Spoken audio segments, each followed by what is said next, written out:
At that time, the church was meeting over in Torrey. In fact, that's where the church actually began there. Perhaps a dozen people gathering, something like that.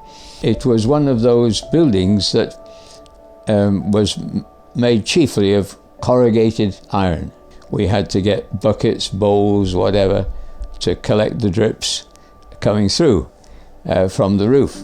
There would have been a bit of pressure then, because it was a bit extreme then in conditions over there, and we just got to really find somewhere else. Regularly we prayed, and there was only one real purpose of that prayer time, and it was ask God for a building in Aberdeen.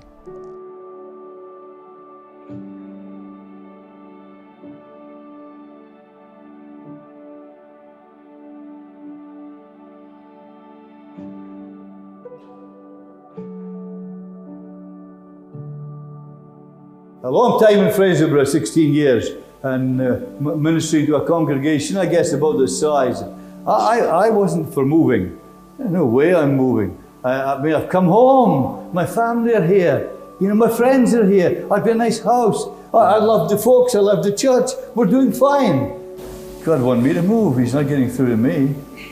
So he has to get through to my wife, and that's another story. Well, when we first came here, the building, there was no heating or anything. It was so cold.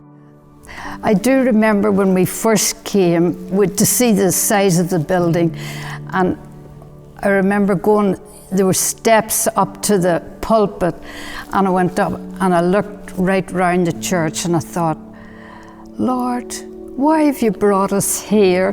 There's nobody to fill these seats. But I knew, I had a real peace in my heart, that God had called us, and He would equip and He would provide.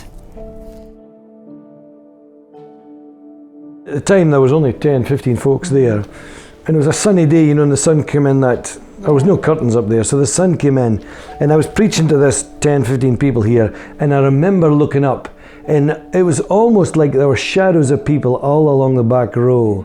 And so I was really kind of inspired as I looked at the shadows in the back row upstairs.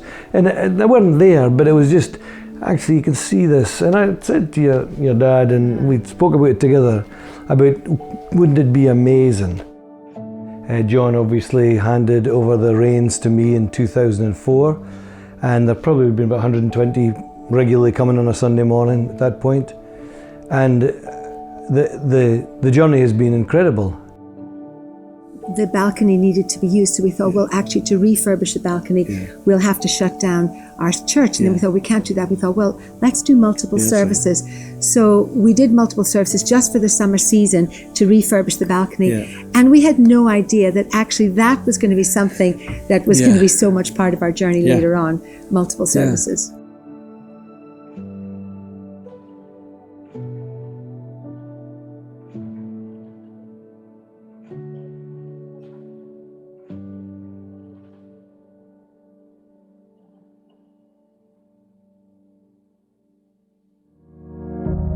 You know, I've said that we're on this journey for trying to find a brand new building. We need to move. We need to start moving. And so this morning, take out your phone, please. Put your alarm in at 7:27 in the morning. Put in 7:27 at night. Because 2 Samuel 7:27 says, O Lord of heaven's armies, God of Israel, I've been bold enough to pray this prayer to you because you have revealed all this to your servant, saying, I'll build a house for you. It's a step. It's a movement that all of us can join. It's a step that all of us can take.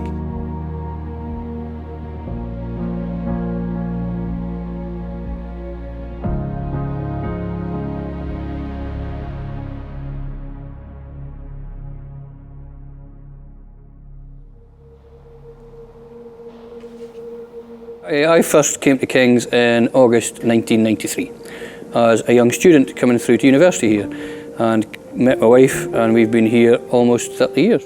Hey, I've done a bit of, like most small churches, I've done a bit of everything really. So I've been in kids, youth worship, Sunday school, some terrible things that I wasn't good at, some things I was a bit better. And then at one point I was on the leadership team, and as a leadership team we kind of knew that we were growing too big for Kings. And so I love buildings and I love architecture, so I quickly put my hand up to say, if we need to find something, I'll help look at it. And we looked at literally 15 or 20 different buildings, one thing after another, and being disappointed. There was that element of, you know, we need to trust God that He's got our best. Eventually we got to that place of significant tension and pain with 3 services in the morning and 1 in the evening. The 3 in the morning was particularly challenging. I know that you felt so much for the teams and stuff. We used to come home and discuss, you know, these young families with their children would be at church at 7:30 in the morning and would be there for hours and hours. And it wasn't like we had a lot of place for the kids to hang out. There's so many times you can sit through kids' church and listen to the story. And they did really well. And we were like, Lord, please honor their commitment, their service, and their faithfulness in doing the journey with us. And that's when we really started looking for a larger piece of land or a building or something. And I think we'll always be indebted for those years, for the investment, not only financially, but the investment in time, in energy, and expenditure of family time, whatever, actually to build a local church. And, you know, we've only got 1 service in the morning now, but those were challenging days when families were doing 3 services. And it was an element of the pain that actually shaped a little bit of, it was a push almost that said, you know, this facility that we've got is no longer fit for purpose. We're going to have to move somewhere to find something for what the Lord was doing. I remember the day that I drove around the front of this building. I'd been having a cup of coffee around the corner with a colleague, and was aware that they were going to be demolishing the back part of the building, unclear what they were going to be doing with the front bit, but figured that it would be interesting to see what it looked like. I came round the front, stopped in front of the front door, and in that moment I could only, I guess, describe it as a prompting inside. Something deep inside said, this could be your building. And in that moment there was a realization that yes, this could. And if I'm honest, I think at that point I'd reached a place where there was indeed faith to believe that God could give us this building.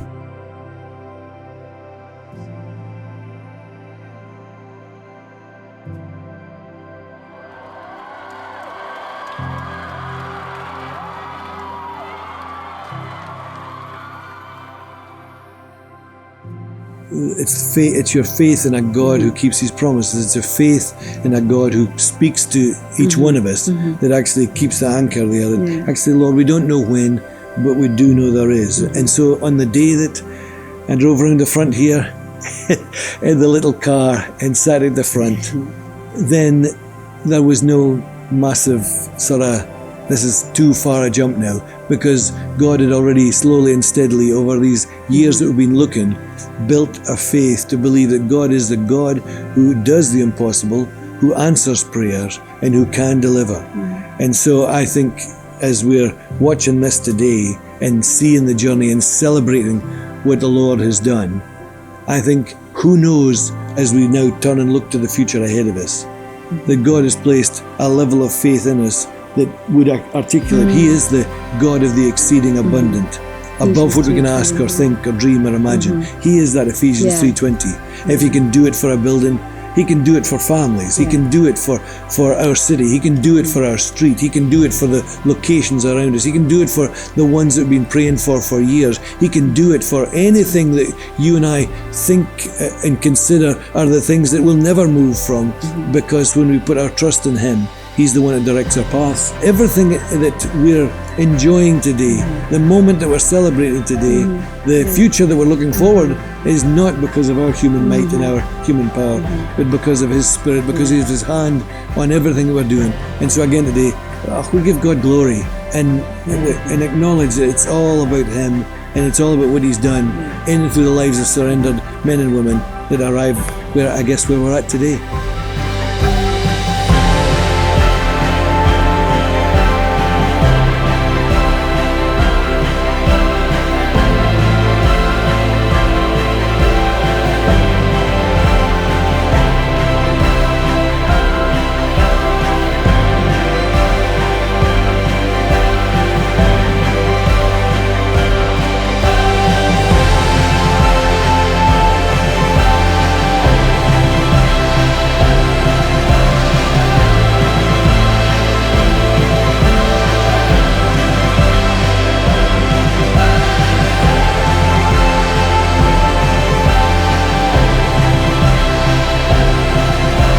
He's the one that it shows us exactly where the future is going to be. I think we laugh, but we celebrate that when this building was being built in the 70s and the 80s, that the Lord already knew that sometime in 2020 it was going to be the keys were going to be handed over to a local church for His glory, for His honour, and here we are today.